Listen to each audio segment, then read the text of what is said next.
So hello guys, कैसे हैं आप सब। स्वागत है आपका वाईसी रैपिड साइंस में। आज मैं आपके लिए लेकर आ गया हूँ एक और नया वीडियो जो है स्ट्रक्चर ऑफ एन एटम के पार्ट 2 पर। तो हाँ गाइस, ये पार्ट 2 है और ये मेरा थर्ड वीडियो है मेरे चैनल पर। तो प्लीज़ सब्सक्राइब कीजिए और लाइक कीजिए। तो चलिए आज हम इस वीडियो में डिस्कस करने वाले हैं, है ना, केमिकल कॉम्बिनेशंस के लॉस। हाँ, केमिकल रिएक्शंस के लॉस। अब हाँ, इनमें भी कुछ लॉस होते हैं, कुछ नियम होते हैं, कुछ कानून होते हैं। तो चलिए, यहाँ पर दो लॉस है, मैं उन दोनों का नाम बता देता हूँ। लॉ ऑफ कंजर्वेशन ऑफ मास और लॉ ऑफ कांस्टेंट प्रपोर्शन। ये दो लॉज है। तो चलिए पहले हम कंजर्वेशन ऑफ मास पढ़ते हैं। ये रहा, mass is neither created not destroyed in ordinary chemical and physical changes. Point number 2, must start and and with the same amount. ये तो बहुत इजी मास है भाई, मतलब बहुत इजी लॉ है। मास का मतलब है यहाँ पर वेट। ओके, तो फिर ये ऐसा कहता है कि अगर कोई केमिकल रिएक्शन हो रहा है तो उसके रिएक्टेंट और उसके प्रोडक्ट, उन दोनों का मास इक्वल होगा। अब रिएक्टेंट्स यहाँ पे कौन कौन है, यहाँ पर हमें लेफ्ट हैंड साइड पे देख रहे हो, लॉग और फायर, मतलब वुड एंड फायर ये रिएक्टेंट है और एशिड और स्मोक प्रोडक्ट। हाँ, ये है। अब आप यहाँ पे देख सकते हो कि मैं आपको एग्जांपल के साथ सब समझाऊंगा। 30 किलोग्राम वुड रिएक्शन करता है 1 किलो ऑफ फायर से और प्रोडक्ट मिलता है 28 gram of Ashes plus 3 kg of smoke. हाँ, अब समझने वाली बात यहाँ पर ये है कि 30 kilo plus 1 kilo is equal to 31 kg, मतलब रिएक्टेंट का वेट है 31 kg दोनों रिएक्टर्स को मिलाकर। और प्रोडक्ट के अंदर एशिड और स्मोक में, है ना, जो एशिड है वो 28 kg का है और स्मोक कितने का है, 3 kg। तो 28 प्लस 3 ये भी हो गया भाई 31 kg। तो यही ये मास कह रहा है कि यहाँ पर कुछ डिस्ट्रॉय भी नहीं हुआ, मतलब कम भी नहीं हुआ और ज़्यादा भी नहीं हुआ, वो एक सेम अमाउंट में रहा। तो यही कहता है लॉ ऑफ कंजर्वेशन ऑफ मास। वो यही कहना चाह रहा है कि यहाँ इस लॉ के अंदर ना ही कुछ क्रिएट हो रहा है और ना ही कुछ डिस्ट्रॉय हो रहा है। तो यही है लॉ ऑफ कंजर्वेशन ऑफ मास। अब आगे बढ़ते हैं, आप यहाँ पे समझ गए होंगे कि मैं क्या कह रहा हूँ। आगे ये रहा, ये एक और एग्जाम्पल के साथ समझा रहा हूँ लॉ ऑफ कंजर्वेशन ऑफ मास। अब आप मेरे राइट हैंड साइड में जो देख रहे हो वो है रिएक्टेंट और लेफ्ट हैंड साइड में जो है वो है प्रोडक्ट। आप यहाँ पे देखिए, मर्क्यूरी प्लस ऑक्सीजन लिया, मर्क्यूरी को ऑक्सीजन के साथ रिएक्शन करवा दिया। अब कितना कितना लिया ये भी तो मायने रखता है ना। 93 gram of mercury plus 7 gram of oxygen is equal to 100 gram, मतलब रिएक्टेंट का कुल वेट हुआ 100 ग्राम। ओके, अब मैंने इन दोनों का रिएक्शन करवाया तो मुझे मिला मर्क्यूरिक ऑक्साइड जिसका वेट भी 100 ग्राम है। हाँ, यहाँ पे सब्सटेंस एक नहीं मिला हमको। हम देखो, अब मुझे जो मर्क्यूरिक मिला, जो मैंने मर्क्यूरी प्लस ऑक्सीजन लगाया था उससे मुझे जो मर्क्यूरिक ऑक्साइड मिला, हाँ, अब मुझे मर्क्यूरी और ऑक्सीजन वापस नहीं मिलेगा, अब वो एक अलग ही सब्सटेंस बन गया, पर उसका मास इक्वल रहा। ना ही कुछ डिस्ट्रॉय हुआ और ना ही कुछ क्रिएट हुआ।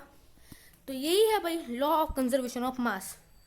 ये क्लास 9th और मतलब 9th में ही आता है और ये बहुत ज़्यादा इम्पॉर्टेंट है, तो इसे अच्छे से पढ़िएगा। ओके, तो यहाँ पे ये भी रहा। यहाँ पे देखो क्या दिखा रहे हैं कि यहाँ पर एक वेटिंग स्केल है और वहाँ पे बता रहे हैं कि रिएक्टेंट और प्रोडक्ट दोनों का वेट इक्वल है, बट हाँ सब्सटेंस अलग हो जा रहा है। यही है laws of conservation of mass. चलिए अब आगे बढ़ते हैं लॉ ऑफ कांस्टेंट प्रपोर्शन पे। As we know, compound are composed of 2 or more elements, full stop. The proportion in which elements are present in a compound remains the same irrespective of its method of preparation. For example, pure water obtained from any source and from any country will always contain 2 hydrogenic atoms and 1 oxygen atom. Hydrogen and oxygen respectively combine together in the ratio of 1:8 by mass to form water. हाँ, तो यहाँ पे ऐसा कह रहे हैं कि जो रिएक्टेंट है उनका एक प्रपोर्शन होता है। हाँ, उनका एक प्रपोर्शन होता है। मैं आपको ये एग्जाम्पल के साथ समझाऊंगा ताकि आप इसे अच्छे से समझ सकें। चलिए एग्जाम्पल बढ़ते हैं। यही एग्जाम्पल है यहाँ पर एक दिया हुआ है।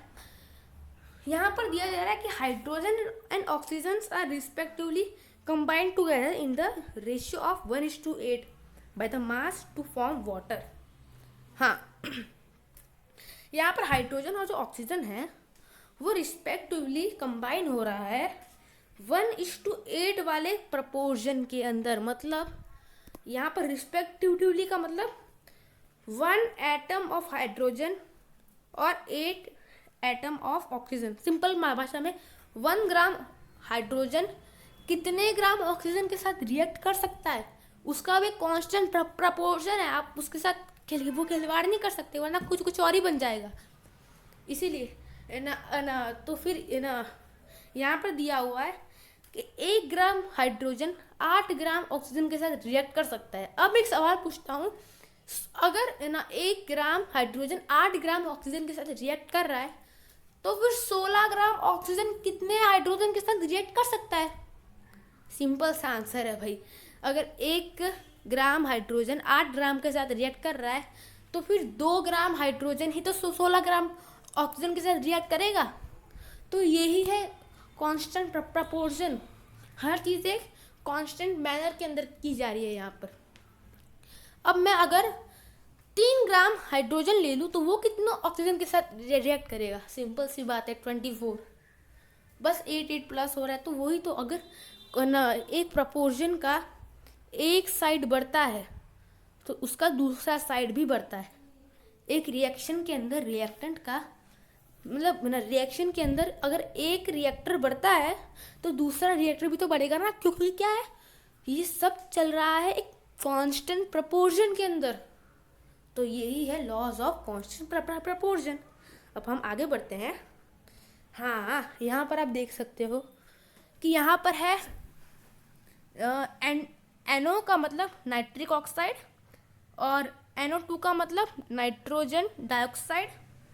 N2O का मतलब होता है नाइट्रियस ऑक्साइड शायद, और N2O2 का मतलब होता है डाइनाइट्रोजन डाइऑक्साइड, और N2O5 का मतलब होता है डाइनाइट्रोजन O3 मान लो। चलो हाँ, इसका N2O5 का नहीं है, कोई बात नहीं।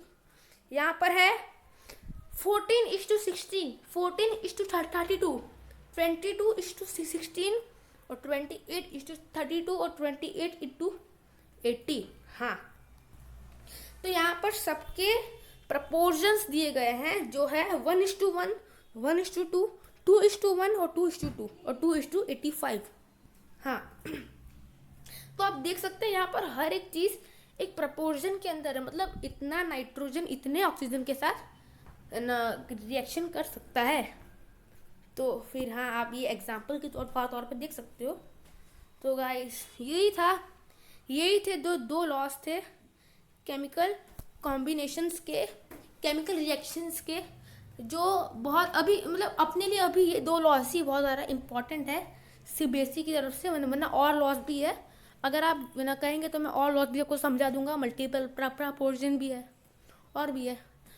तो ओके गाइस, अगर आपको ये वीडियो इन्फॉर्मेटिव लगा होगा तो इसे लाइक कीजिएगा, शेयर कीजिएगा और सब्सक्राइब कीजिएगा।